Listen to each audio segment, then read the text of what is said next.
Hello. हाँ hello. कहाँ बाड़ू तू? अरे तुहर कबिल इंतजार करता नहीं हम कहले रहू के साथे चलल जी मेला घूमे।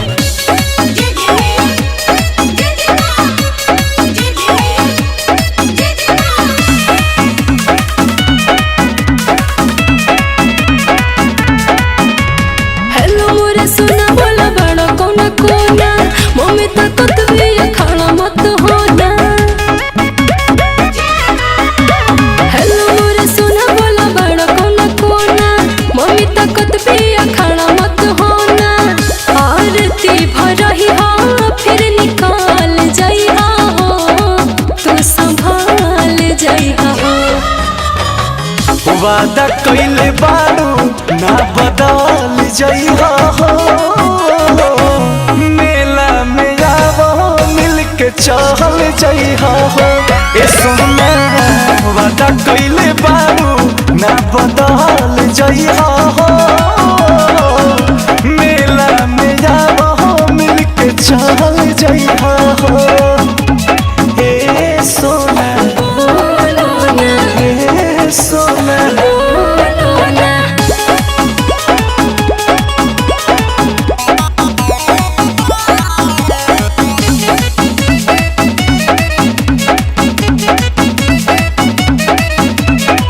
मिलल जुलल नइखे कवनो सुन बड़ बात हो।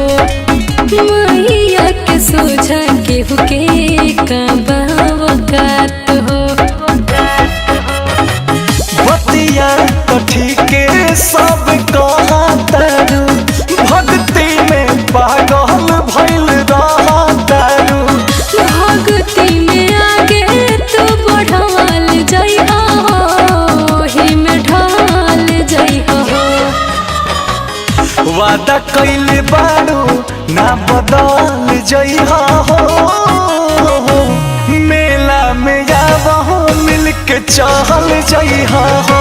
ए सोना वादा कइले बाड़ू ना बदल जइहा हो मेला में आवो मिल के चल जइहा हो।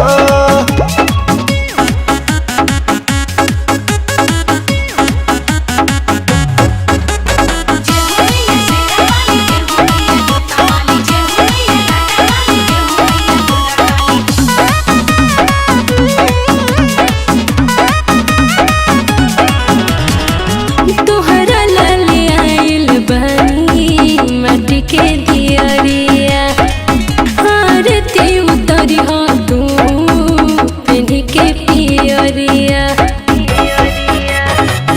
असरा पुरई है मोर जाना तानी मैया से तोहर के मांगा तानी। जय माता दियो खील से कहवाल जइहा हो हर पाल गइहा हो।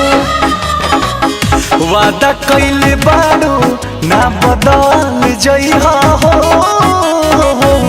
मेला में आवो मिल के चल जइहा हो। ए सोना वादा कइले बाड़ू